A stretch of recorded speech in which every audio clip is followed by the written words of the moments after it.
Old Man's War is a military science fiction book written by John Scalzi and published in 2005. The story follows John Perry, a 75-year-old widower who signs up for the Colonial Defense Force after the death of his wife. The Colonial Defense Force is a futuristic military organization that advances humanity's expansion into the stars by waging war against the various alien races that populate the galaxy.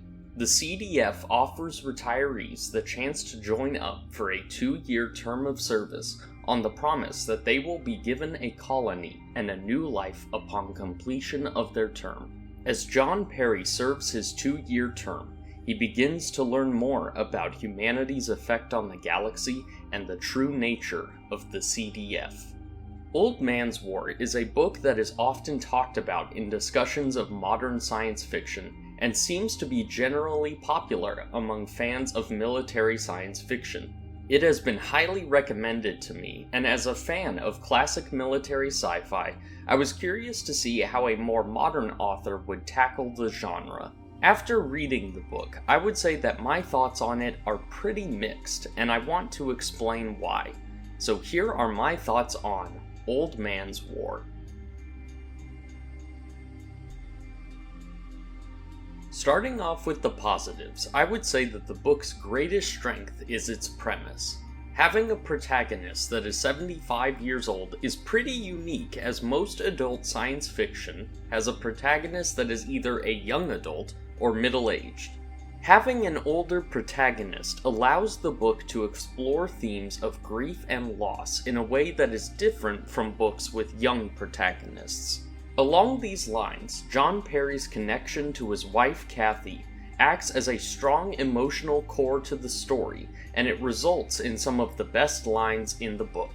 For as much as I hate the cemetery, I've been grateful it's here too. I miss my wife. It's easier to miss her at a cemetery, where she's never been anything but dead, than to miss her in all the places where she was alive. It is moments like these that really draw out the emotional heart of the story.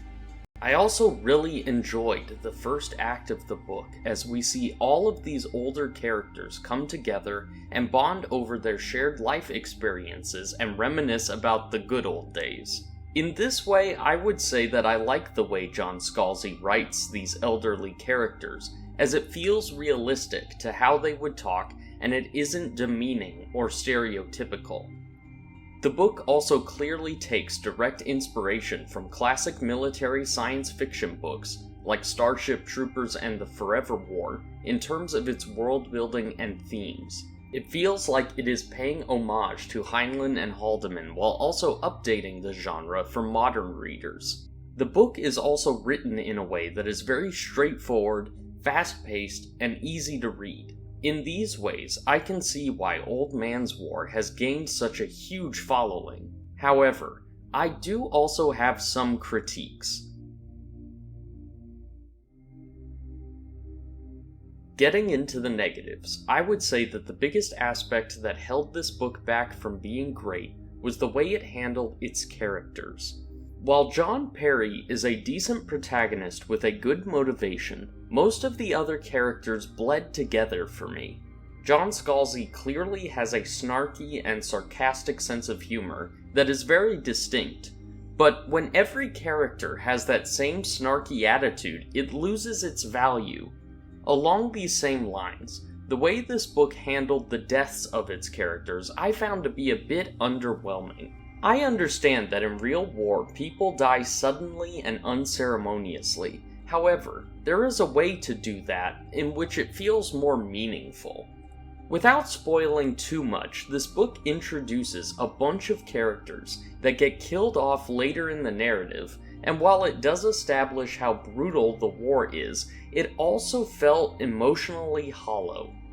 Other than his wife, John Perry doesn't spend much time mourning the other people he has lost, and as a result, I as the reader don't mourn them either.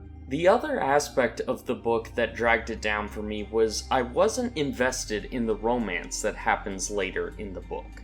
Without spoiling anything, the book introduces a new character late into the narrative who basically hijacks the plot with her romantic arc. If this plotline had been established earlier in the book, I think I would have been more invested, as it would have had more time to develop. We could have seen the relationship between John and this other character grow over the course of the entire book, rather than in the last third. As written, it just comes across as rushed and a bit forced in my opinion. On top of this, the nature of the romance raises some strange ethical questions for me that the book only really addresses on the surface level. Maybe as the series progresses those questions will be answered, but as is based on the first book, I'm just not into this romance. Overall, despite my complaints, I still had a decent time with Old Man's War. It is a simple and quick read that pays homage to Heinlein and Haldeman in ways that I enjoy.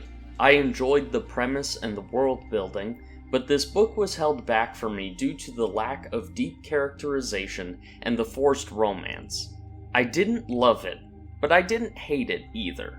Therefore, I'm going to give Old Man's War 3 out of 5 stars. Again, I can see why this book is so popular and why so many people love it. I don't have anything against them, just to me, this book is fairly average. I hope you all have enjoyed this review.